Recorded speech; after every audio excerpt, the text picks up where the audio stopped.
Hey, everybody. So excited for my next podcast guest. Nora and I met a few years ago, and we were just talking in the green room about how it was just so easy for us to pick up where we left off. We met at a networking event, just a truly profound professional who's out there doing incredible work. Nora, my friend, please tell the audience who you are and what you do. Absolutely. First off, thanks for having me. It's exciting to be a guest here. So I'm Nora Cothren. I am the program manager of 3 Cups of Coffee at JEVS Human Services here in Philadelphia. And we'll talk a little bit more about the program, but basically it's, helping folks who are looking for jobs connect with people in the profession they're looking to get into to sort of help with professional development and advice and connections and things like that.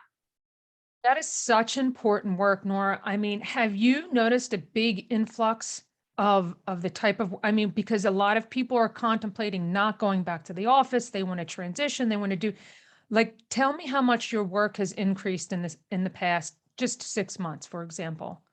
Yeah, I mean, actually, it was relatively slow for a while in there because I think people were focusing on, taking care of their families and, really being able to, prioritize those at-home things, versus hopping right back on the working train. But over the past, I'd say, month or so, we've really been getting an influx of people who are, looking to get back to work. A lot of folks are taking this time to assess what they want to do. We're having a lot of career changing, folks are looking to move into different industries. It really has been nice to sort of see that people are really taking the time to think. I think a lot of the workforce has been able to do that, whether they're looking for a new job or not. What are my priorities here? And so I am excited to see so many people taking the time to really think about what they want and, going to figuring out how to get to that spot. Oh, yes. So exciting, right? Imagine that as a concept. Let's say that out loud. Like, people get to ask for what they want. I think it's amazing. A lot of people don't like change, but I would hope and believe and trust that these are changes that they want. So we were talking in the green room a little bit about what are your best tips that we can offer to people that are either in job transition, or just like have a gap going on right now. What are your top tips, Nora? You're obviously an expert. You speak and connect with candidates all the time. What can you share with us today? Yeah, I mean, I think the most important thing in a job search is confidence. And it's really, really difficult to keep that confidence when you are consistently getting rejection. When a lot of the feedback that you're getting from this job search is, HR emails saying, sorry, we're not moving forward or not hearing anything. It's really hard to see your value and to keep going and keep applying to things. And that's why it's so important to have thought partners in your job application process, whether that is a family member or a partner or somebody in your professional network. Having somebody who has a little more of an impartial, I know it's weird to say impartial if you actually know them, but you yourself are extremely partial to being hard on yourself. So having somebody whose first instinct isn't, I'm not good enough, is extremely helpful in, keeping you going, in, telling you that, yes, like this is something you can do. You are qualified for these positions, keep going. Having that thought partner is super important. And I think that's something that people don't necessarily think about as much, right? The tips that people get a lot are about resumes or cover letters and interview skills. And while those are all very important, it's hard to do well at all of those if you don't actually think that you're qualified for things, and that you have any shot at an interview. And so really connecting with people and leaning on some folks is a really important aspect, to build that confidence, which is so important. One of the things that we've run into at 3 Cups of Coffee is that, people are underselling themselves. We had one mentee who was applying to positions, wasn't getting interviews, was definitely qualified, got him matched with a mentor in his field who took a look at his resume, had a conversation with him and said, you're not applying to jobs that are high enough for your qualifications. Like, you should be applying to these jobs a level up. And so he took that advice, started applying for jobs a level up and started getting interviews. So, I mean, it really can be as profound as that in terms of direction, Wow. but it can also be just, realizing that you are a capable human who can do these things, and just need to keep pushing. So many great tips, Nora. Like, the struggle is real. And when you say thought partner, it's to help our thoughts to stay positive. Like, you mentioned some things, like, you didn't say these words, but imposter syndrome, like, who am I to apply for this job? That example that you just shared was so strong in that, like, he was under applying, if you will, and he needed to talk with someone outside of himself just to remind him of his value. So that is a great lesson in just for all of us, right? We all have value. We all have something to offer. And the struggle is real in that there's a lot of people competing in that same space. And we need to continue to connect with people and to remind ourselves of our talents and our worthiness, right? I love that example. Thank you for sharing that. Yeah.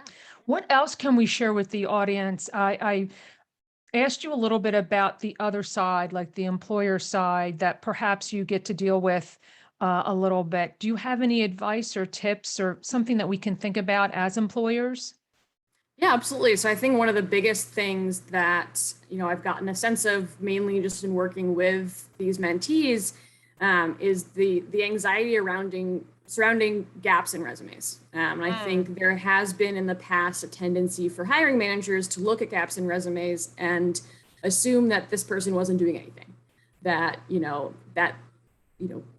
maybe they were just being lazy or doing something that wasn't productive, right? There's that sort of assumption across the board, and that's gotten a lot better over the past few years. But I think right now, especially given everything surrounding COVID, there are going to be more gaps in resumes. And I think one thing that hiring managers need to keep in mind is that for the most part, folks aren't just doing nothing when they're not working, right?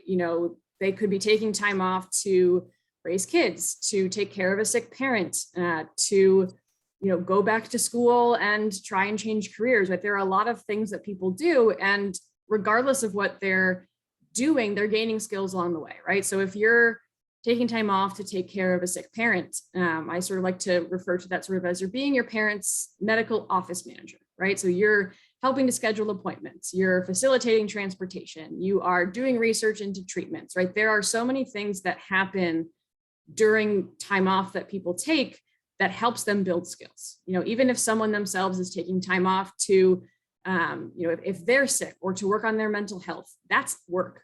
That is perseverance. That is, really insightful reflection. There are skills that are being built that are going to be applicable and beneficial to an employer, regardless of what's happening in terms of professional experience. So I think that's something that I would love to communicate to hiring managers is to try to take a step back and not make that assumption, and come into looking at those resumes with an open mind, and really be able to ask folks, what have you been up to with these past 3 years, or whatever it is in that gap, really giving folks a chance to articulate what they've been doing, to really show you that they are going to be able to bring skills to the table.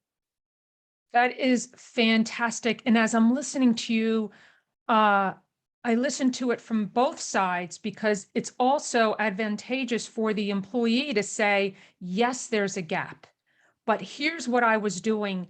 And it required organization, it required time management. So I honed these skills, taking care of my family, a sick parent. So that is helping both sides. What a tremendous example. Thank you for sharing that. And I'm with you. I don't know that we really think about that when we see the gaps, but we just need to keep an open mind. So I'm grateful for you bringing that up, because it serves both sides. And then as we think about that as an employee, for example, you say, I do have value, right? Just remind yourself of that. I do have value. I am bringing something to the table because I've been doing things in this time. Thank you so much for sharing that. I love it. Well, I love to ask everybody this question, because it kind of ties in my podcast, and it's something that I asked towards the end. So, and I didn't preface you with this question, but I know you can answer it. So what is your favorite piece of clothing of all time or accessory, by the way? And how does it make you feel? I would have to say the bow tie. I am a suit lady, and when I get dressed up and fancy, really putting that bow tie on, I am a self-tying bow tie person. I prefer to do it Nice. myself. So even just the tying itself is empowering, but being able to, look at myself, I feel good about myself. I'm expressing myself in a way that I'm comfortable with, and sort of brings this extra sort of confidence and power, right? Talking about confidence, right? It really, Right.